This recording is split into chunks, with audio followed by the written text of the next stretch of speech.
అక్కడ హెలికాప్టర్ ముందు కూర్చొని చెయ్యి ఊపుతుంది నేనే. ఈరోజు ఈవినింగ్ మేము పార్క్ వెళ్ళి అలా కూర్చున్నాము, అంటే వాకింగ్ అని చెప్పేసి వెళ్ళాము యాక్చువల్లీ. సో కొంచెంసేపు కూర్చొని మాట్లాడుకుంటూ ఉంటుంటే సడన్ గా వచ్చి హెలికాప్టర్ ల్యాండ్ అయింది. ఫస్ట్ భయం వేసింది, సడన్ గా హెలికాప్టర్ వచ్చేసి ఇక్కడ ల్యాండ్ అయిపోయింది ఏంటి అని చెప్పేసి పోలీసులు వచ్చి ఫుల్ హడావడి చేసేసారనమాట. ఫస్ట్ చాలా భయం వేసింది, then we realise that it is ambulance అని చెప్పి. ఎయిర్ అంబులెన్స్ అంట, చాలా ఎమర్జెన్సీ ఉన్నప్పుడు, ట్రాఫిక్ ఉన్నప్పుడు, చాలా దూరం నుంచి హాస్పిటల్కి తీసుకెళ్ళినప్పుడు వాళ్ళు అయితే యూజ్ చేస్తారంట. సో ఇంకా ఫస్ట్ అయితే ఎగ్జైటింగ్ అనిపించింది.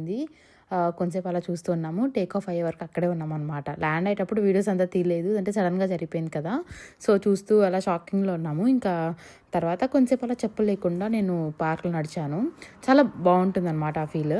సో అప్పటికి ఇంకా అదైతే టేక్ ఆఫ్ అయిపోతుంది. ఈ పార్క్ మా ఇంటికి పక్కనే ఉంటుంది, ఆల్సో ఎమర్జెన్సీ హాస్పిటల్ కూడా పక్కనే ఉంటుంది అనమాట. ఎప్పుడు నాకు ఈ అంబులెన్స్ సౌండ్ వినిపిస్తుంది, కానీ నేను పైన ఏమైనా సెక్యూరిటీ చెక్స్ అలా జరుగుతుందని చెప్పేసి అనుకునేదాన్ని. బట్ ఎవ్రీ టైం అది ఇక్కడ ల్యాండ్ అవుతుందని చెప్పేసి నేను ఈ రోజే రియలైజ్ అయ్యాను. ఎనీవే ఆ హాస్పిటల్లో ఉన్న వాళ్ళకి ఏం అవ్వకూడదు అని చెప్పేసి కోరుకుంటున్నాను. So that's it for this video guys. Thank you so much for watching. By by, love you all.